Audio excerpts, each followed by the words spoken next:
Welcome to the Retirement Lifestyle Show. I'm your co-host, Roshan Loungani. How's your week been, Adrian? Week's been great, Roshan. Happy to be here on the Retirement Lifestyle Show. Sounds good. So let's just start up with an easy one, a layup one, something that we talk about a lot and is very important, especially as we're coming close to the end of the year, cash reserves.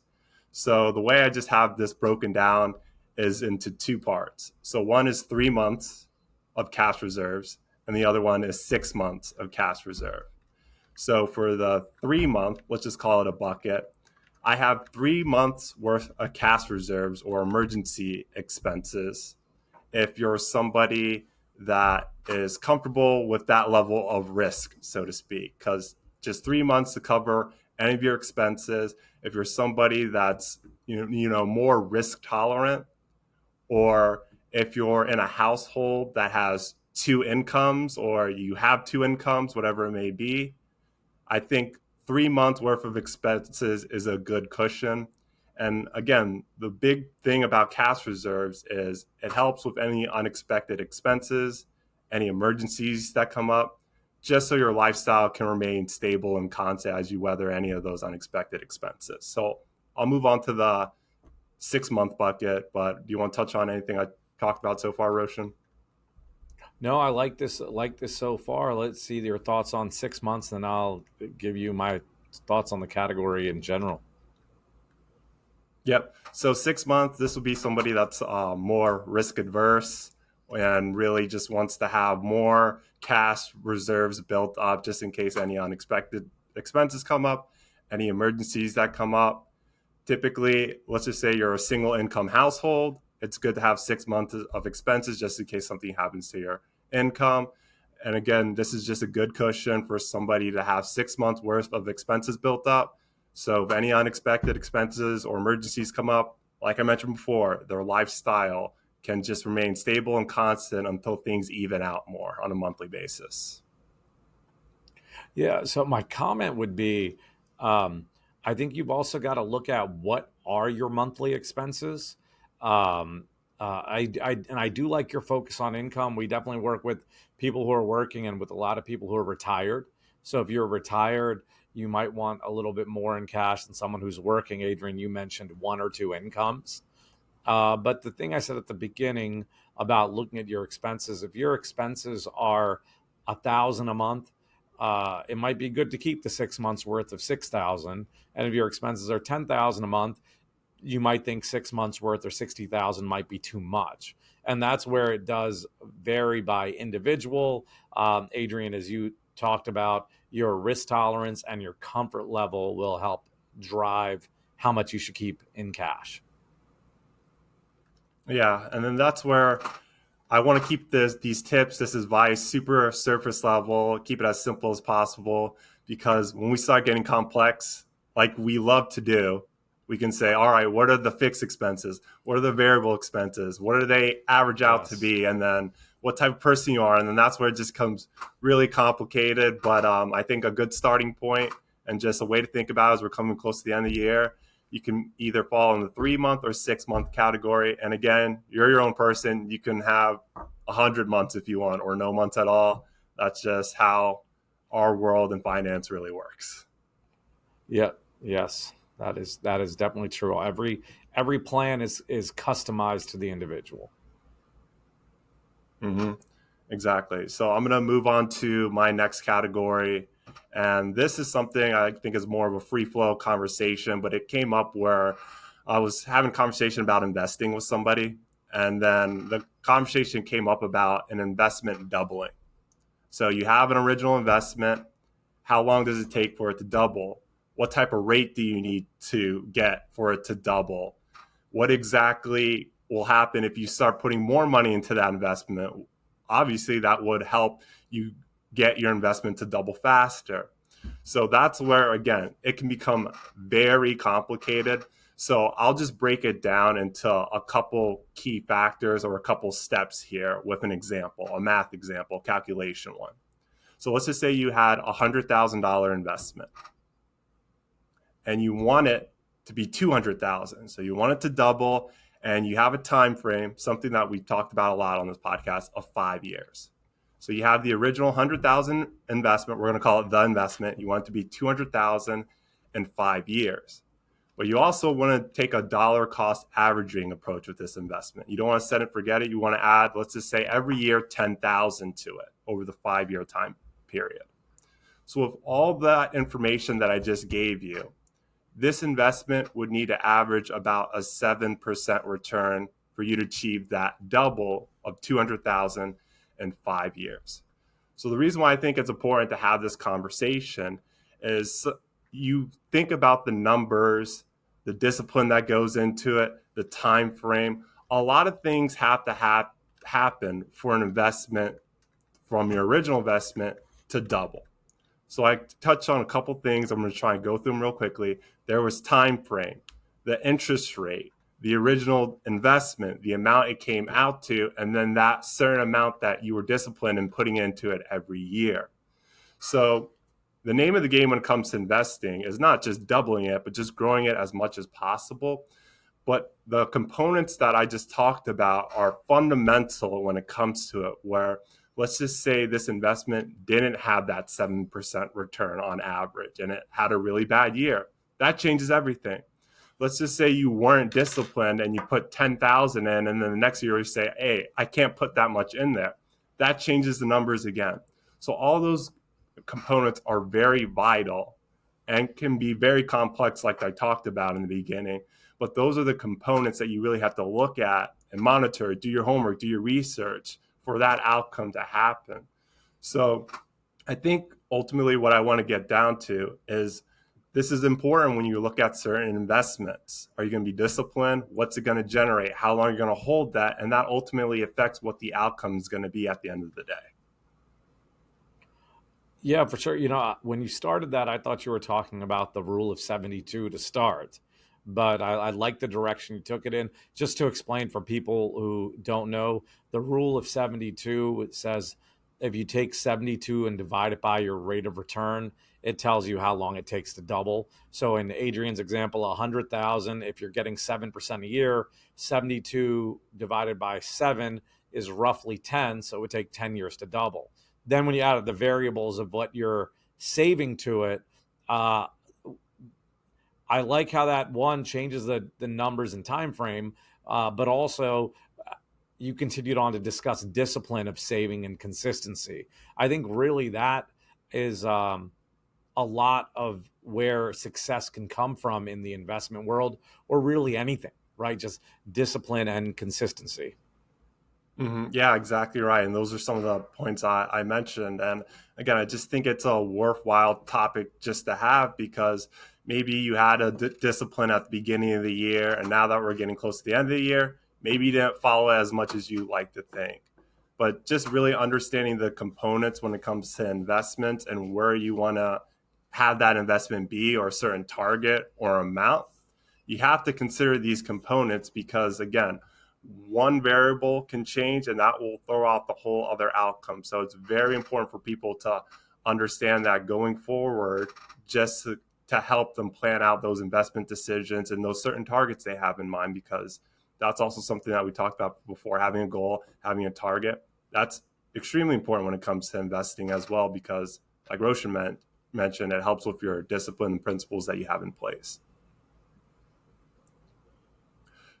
So the Excellent. next What's the one I next have on tip? my Yeah. list is something that I think you probably have a lot of experience with, and you'll definitely have a lot of good points on, especially since we're coming towards the end of the year. It's going to be on everybody's mind as well, tax loss harvesting. So this is something that is very crucial when it comes to the end of the year if you want to reduce your taxes that you owe when it comes to your investment. Or if you want to claim a deduction if you have some losses. I know it might be difficult where you have an investment that has a loss, but maybe you want to turn that loss into a gain by taking a certain deduction on it. So there's definitely a lot that goes into it. Roshan, like I mentioned, I want to keep this super surface level, so I don't want to get too complicated, but what advice would you have out there for people that are starting to think about that as we're approaching the end of the year? Well, I'll tell you the way I tend to look at that is first, I try to make all decisions based on investment merits first throughout the year. And then come December, if I need to make some adjustments due to taxes, I do. So I like the situation that I have to deal with in December is really much not dictated by taxes first. Yeah, once again, getting up to December, it's just dictated by the investments. And then, be careful out there if you are, selling something that you like to take a loss and you're planning to rebuy. You've got to make sure you wait the 31 days for the to not have a wash sale, so you can't take the loss. But it is definitely wise to look at ways to make your portfolio as tax efficient as possible. And that's exactly what I like that you pointed out, the investment decision, because sometimes when it comes towards the end of the year and comes to tax loss harvesting, you might be just caught up on just reducing that tax bill or claiming that deduction with your investments. And you have to really think about the investment decision as its own thing, because that can be very important when it comes to next year. Once you actually claim that deduction, what does the investment do after that? A lot gets baked into there. So not getting so caught up on the tax benefit as well, but also reevaluate your investment decision on why you bought it in the first place is something too that you need to consider and be mindful of. Yeah, very much so. Very much so. I think it's, like I said, just wise to make sure you're getting your portfolio as efficient as possible.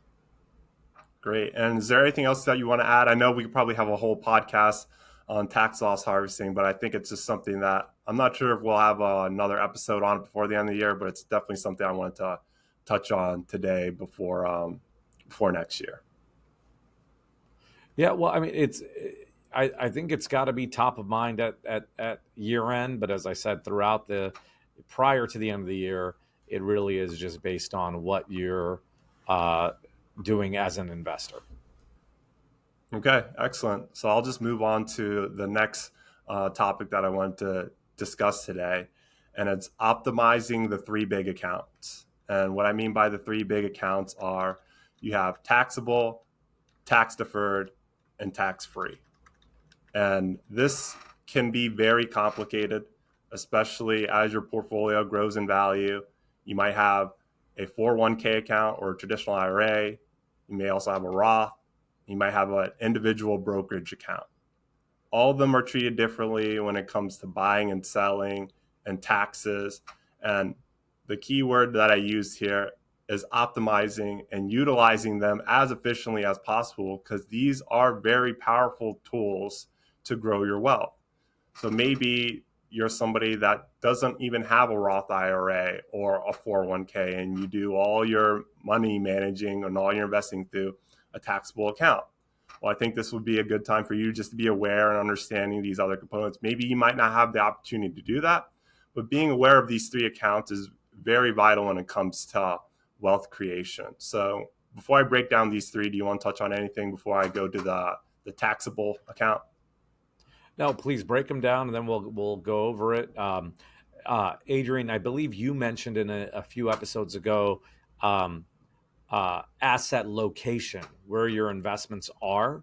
And I think for those of you looking to, we've been talking a lot about taxes with tax loss harvesting, and then now with the three big accounts, that'd be a good episode for you to listen to as well. Where to keep which types of investments based on how they're treated from a tax perspective.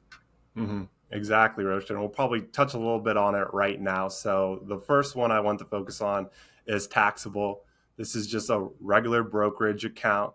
And this one, you have to be very mindful of taxes because, again, as you get interest, dividends, as you do buying and selling, you have gains and losses, you're going to be hit with certain tax obligations. So this one is something that you have to consider as well. But again, this is a good way for you to create more wealth, because with a brokerage account, you have a lot of different investment options, whether they're stocks, bonds, whatever it may be. You have a lot of options out there to grow your wealth, but you have to just be mindful because let's just say, for example, in your taxable account, you have a lot of high yielding bonds. Well, those high yielding bonds are going to throw off a lot of interest. And at the end of the year, you may get a bill that you're not happy with. So you really have to consider that as well. And this plays very well into what we just talked about recently, tax loss harvesting as well. If you took a lot of big gains at some point in this year, Now you're coming to the end of the year and you don't have the losses to offset it. That's also something that you have to face. So I'll move on to tax deferred next, but is there anything you want to touch on with this account specifically, Roshan? No, yeah, I just wanted to share one story of a client that we had where we have a client we're working with where she had a property with no mortgage that she sold. And in order to, now this doesn't impact the property, it's just where her assets are, but we had her increase her 401k contributions at work and live off of some of the proceeds of the home sale just to help create a tax deduction. And she did need to save more for retirement. So as Adrian mentioned, the three big accounts, I just like to make the point that there are sometimes unconventional ways to maximize them. And make sure you're utilizing them as you can. And we're uh, less than 2 months from the end of the year, so if you haven't made your contributions or you can do anything to add more to that, go ahead and do that. And you have until April 15th of next year to make contributions to Roth IRAs, for example. So just make sure you're utilizing all these tax opportunities available to you. Yeah, exactly. And I really like that example of the client that you mentioned there, just really optimizing and being as efficient as possible with these accounts that are out there for your own benefit. So I'll move us on to the next account, which is tax deferred. So this is going to be your 401ks, your traditional IRAs. These grow tax free, but once you start pulling money out, you have to pay taxes on them. So that's one of the biggest things that you have to consider, especially when it comes to whatever tax bracket you're in. Managing that as best you can is very important because, again, it's great that you don't have to worry about taxes right now, but eventually you're going to have to be pulling money out of that account. So that's something too that you really need to consider, because if you're in a year where your tax bracket is very high and you have to pull money out, or you need to take a distribution from your 401k or traditional IRA, and you're in a really high tax bracket, you're going to have to pay a lot in taxes. So being strategic as best you can, we're utilizing the deferred growth on the account. That's great. But you also have to be mindful of, hey, when do I expect to start taking money out of this account? Am I going to be taking money out of this account when I have a super high tax bracket? Okay, well, what can I do now to minimize that as best I can? And what exactly is my tax deferred account invested in right now? Because, like I mentioned, take advantage of that deferred growth. This depends definitely on what type of investor you are, but being mindful of, hey, depending on what type of investor I am, is my tax deferred account set up like that and being used in the best way possible for me? Yeah, And yeah, then the and last just one is the tax free, excellent. And I was which just is saying another that good that's one. the But tax yeah, deferred go ahead. account I'm sorry, that's the tax deferred account I was referring to with the client earlier was her 401k. But Adrian, please continue with tax free. So tax free, this is, like Roshan mentioned, the Roth IRA. And this can definitely be one of the most powerful tools when it comes to wealth creation, because one of the biggest benefits from it is these earnings that grow in this account are very similar to tax deferred. They grow deferred, but when you pull out, it's tax free. And that can also be very important as well, where I mentioned, how is the account actually set up? And is it set up in a way that reflects you as an investor? So again, what encapsulates a Roth IRA account is you already pay taxes when you contribute to this account, and it grows tax free. But there are certain criteria that you have to meet, and qualified withdrawals you have to meet as well, so you don't get hit with a penalty or anything else that may cause certain tax consequences. But again, the biggest thing about a Roth IRA is when you take money out of the account, it's tax free. So you definitely want to grow this as much as possible. But somebody may be listening to this podcast right now and saying, hey, I don't feel comfortable trying to grow this as much as possible. I'm very conservative. I understand that. But if you're somebody that wants to take advantage of it and grow it as much as possible and take money out tax free, it can be another powerful wealth creation tool. Yep, just like asset location mentioned earlier, when you're building your portfolio, you might have more of the aggressive assets here in the Roth, trying to take advantage of the tax-free opportunity there as well. The other thing, Adrian, you may be mentioning, but if your income is too high and you don't qualify for the Roth, there is such a thing that online I tend to see it called a backdoor Roth, which you may be able to use. Not everyone can use it, but it's worth looking into. If you hear our discussion, say, "Well, I make too much for the Roth," maybe not. Do a little bit more homework to see if you can qualify. Yep, there definitely are income limitations with the Roth IRA. And if you're somebody listening right now and you're still working, maybe check with your employer as well. They may offer a qualified plan or a certain retirement account that has a Roth component that you could contribute to as well. So that's something also just to be aware or mindful of and see if that's something that's available to you. Because again, it's just really great when you can grow an investment as much as possible and then withdraw from it tax free. It's definitely a win-win situation. So I have one more area that I want to talk about, but is there anything else that you want to mention or go back to before we kind of close it out, Roshan? No, what's the last one? So the last one I have three subcategories, but the overall umbrella is estate planning. I think this is a very valuable area for people to focus on and look at. Roche and I, we're not attorneys. We don't provide legal advice. You should definitely consult an attorney, but we definitely experience a lot of things that revolve around this estate planning area that we think is very helpful for you, our listeners and viewers, just to be aware of and look more into, just to help out your situation as best you can. So the first category within estate planning that I wanted to talk about today with you, Roshan, is wills and trusts. And I think wills and trusts are very important and valuable tools because they can help you distribute property, assets, investments to whoever you want. And that's something that is very important for people, just to be able to have that control over their investments, their property, their assets. But something that you have to consider, the biggest difference between wills and trusts, where a will, like a trust, you can decide who gets what property, what investments, what assets. But with a will, it goes through a probate process. It goes through the courts. It's public. It can be contested.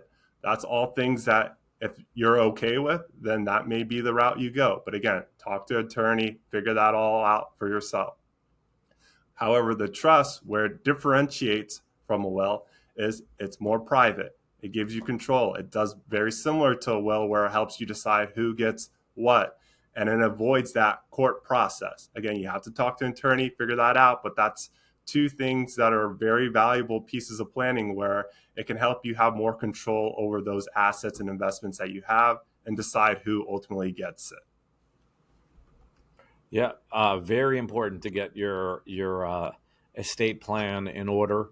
So just review these categories. I think they're all valuable things to look into. The first is cash reserves, making sure you have the right amount of cash on hand. The next is what it takes to double an investment. Tax loss harvesting, optimizing the big three accounts: taxable, tax deferred, and tax free. And finally, estate planning, making sure you've got your wills and trusts in order. So these are Yeah, great that's a tips, big one, Adrian, that you've got. and I do think I just want to add a little bit more onto the estate planning side, outside of just the wills and trusts. Also, you may look at and considering finding somebody to appoint or somebody to help you if when it comes to your health situation or your finances as well. Maybe as you get older, or there's somebody in your life who you trust that thinks will do a good job taking care of you if you get any unfortunate health situations or need somebody else to take control of your finances. That's also too something that you need to consider with estate planning. Or let's just say you're fine, you don't need anybody to make health care decisions for you or deal with your finances for you. That's fine. But maybe you have somebody in your life that is very important to you, or somebody that you think that you take care of a lot and you need somebody else to step in, whether it's an aging parent or a child. You might look at creating some documents or having a guardian take over, somebody to take care of them if you're no longer able to do that. So that's also something too that you have to consider when it comes to estate planning, and also beneficiaries. If you have an account, insurance, look at the beneficiaries, add a beneficiary as well, because that too is something very important that you need to be mindful of when it comes to distributing your assets and property. Yeah, very true. So I'm definitely glad that I was able to just have this conversation with you and just go over these tips and advice with our listeners and viewers. I just really think a lot of these points are very valuable, very important, and just something that they really need to consider as we're going to the end of the year. And Roshan, I just really am happy to just be here back on the Retirement Lifestyle Show. All of our listeners and viewers, we really appreciate you supporting us throughout the years. Thank you for liking and subscribing. If you haven't already, but found some valuable information today, please like and subscribe, tell your friends and family, and we'll be back with the next episode of the Retirement Lifestyle Show. Take control and achieve your goals.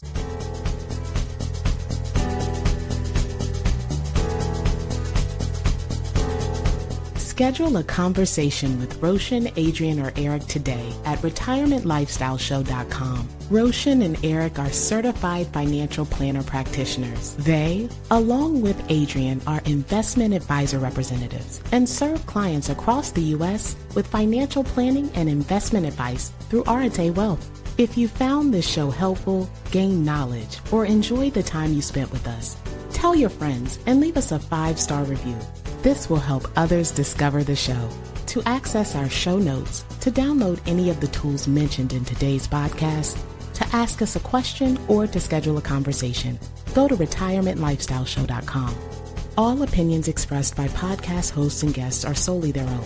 While based on information they believe is reliable, neither Arete Wealth nor its affiliates warrants its completeness or accuracy, nor do their opinions reflect the opinion of Arete Wealth. This podcast is for general informational purposes only and should not be regarded as specific advice or recommendations for any individual. Before making any decisions, consult a professional. The show hosts offer investment advice through Arete Wealth Advisors, LLC, an SEC-registered investment advisor, and securities through Arete Wealth Management, LLC, member FINRA, SIPC, and NFA. Finally, our music is The Chance by Jason Shaw in Audionautics. It's part of the YouTube audio library, and it's licensed under a Creative Commons license. I am Ray Voices. Thank you for listening.